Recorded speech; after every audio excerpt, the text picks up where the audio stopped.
Shalom, gimana kabar hari ini? Semoga semuanya dalam keadaan baik-baik, sehat-sehat semuanya dan diberkati oleh Tuhan. Amin. Kita akan baca dan merenungkan firman Tuhan. Sebelumnya kita berdoa. Kita berdoa. Bapa, kami mengucap syukur dan terima kasih kembali hari ini Tuhan adakan bagi kami. Kami akan membaca dan merenungkan firman Roh Kudus. Rapi, berbicaralah kepada kami melalui firman-Mu. Di dalam nama Tuhan Yesus. Amin. Haleluya. Kita akan baca dan merenungkan firman Tuhan masih dari kelanjutan firman Tuhan yang lalu tentang bagaimana mengenal Tuhan secara pribadi. Dan mengenal Tuhan secara pribadi dalam kisah Samuel muda ini.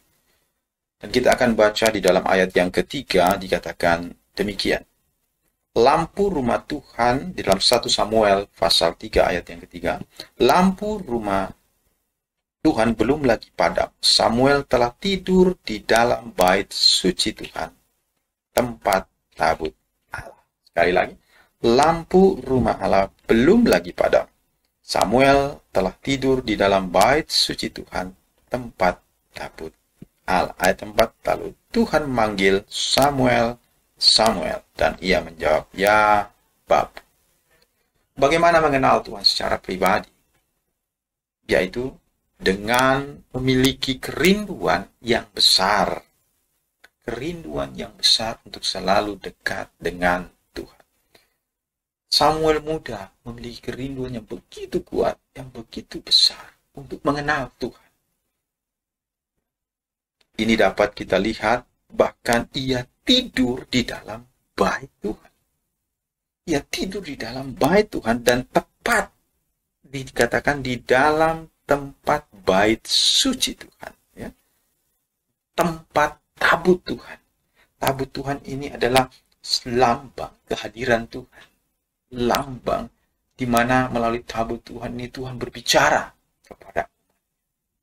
Jadi begitu besar kerinduan Samuel muda untuk mengenal Tuhan secara pribadi, untuk dekat dengan Tuhan, untuk mendengarkan suara Tuhan. Anak semuanya milikilah kerinduan yang besar kepada Tuhan.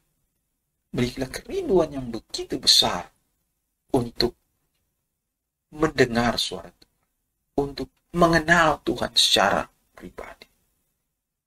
Dari mana datangnya kerinduan itu?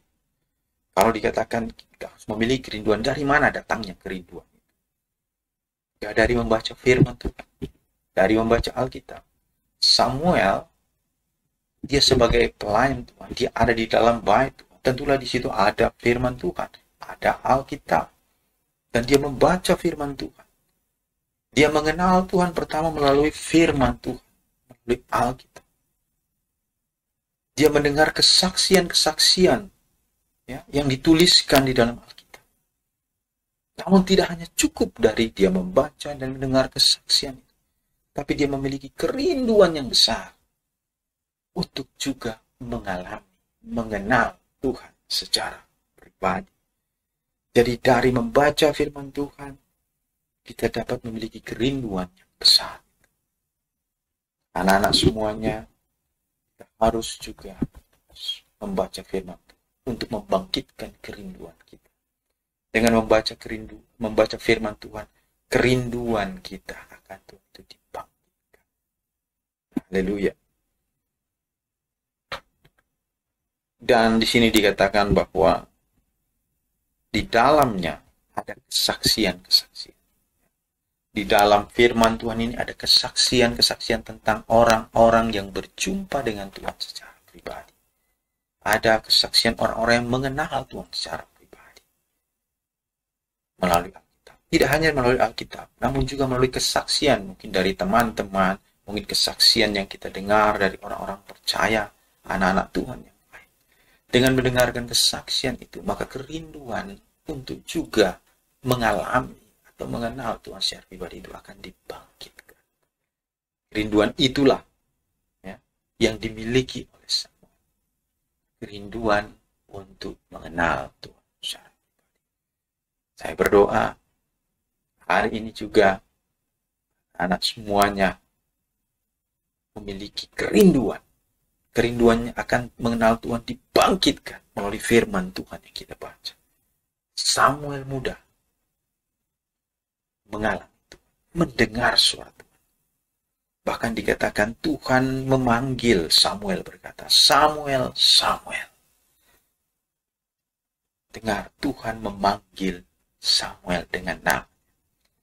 Dan Tuhan juga mau memanggil engkau dengan namamu masing-masing. Apakah engkau memiliki kerinduan itu? Kerinduan untuk mendengarkan suaranya. Kerinduan untuk mendengarkan dia memanggil secara pribadi. Bacalah firman Tuhan. Bacalah Alkitab. Maka kerinduan akan Tuhan dibangkitkan di dalam hidup. Sama seperti kalau kita mau belajar tentang suatu apapun itu, mata pelajaran apapun itu. Sebelum kita belajar akan mata pelajaran apapun itu, contoh belajar matematika, ya. Orang tidak memiliki kerinduan untuk pelajaran matematika. Gunanya saya belajar matematika, bagaimana membangkitkan kerinduan untuk belajar? Kalau langsung belajar angka-angka, apa? Sepertinya ada sesuatu yang membosankan mungkin, ya. Jadi pelajaran ini biasanya banyak membuat orang menjadi bosan atau jenuh.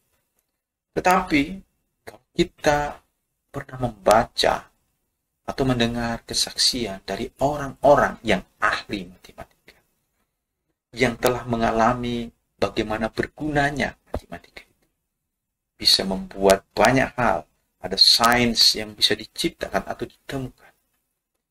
Maka dengan kesaksian dari orang-orang demikian, kita juga dibangkitkan kerinduannya untuk juga mempelajari matematika. Demikian juga dengan mata pelajaran yang lain. Biologi misalnya, ilmu alam, dan segala macam. Dengan kesaksian daripada orang-orang yang telah mempelajari atau telah berhasil belajar. Dengan kesaksian firman Tuhan ini, maka kita juga memiliki kerinduan, dibangkitkan kerinduan kita. Samuel memiliki kerinduan yang besar. Dia begitu dekatnya, begitu besarnya, sehingga ia sampai tertidur di bait Tuhan, bahkan di tempat di mana tabut Tuhan. Doa saya bagi semuanya juga memiliki kerinduan yang besar, hati yang begitu rindu untuk mengenal, sehingga dimanapun engkau berada, ada hati yang merindukan Tuhan, dan Tuhan akan menyatakan dirinya kepadamu secara pribadi. Tuhan Yesus memberkati. Kita kepala dan kita berdoa. Bapa, terima kasih, Tuhan baik bagi kami. Anugerah-Mu sempurna dalam kehidupan kami. Firman-Mu telah disampaikan. Bapa, berdoa biar semua yang mendengar firman Tuhan pada hari ini, semuanya memiliki dibangkitkan kerinduannya akan pengenalan Engkau secara pribadi. Kerinduan untuk mengenal Engkau secara pribadi. Mendengar suara secara pribadi. Di dalam nama Tuhan Yesus. Amin. Tuhan Yesus.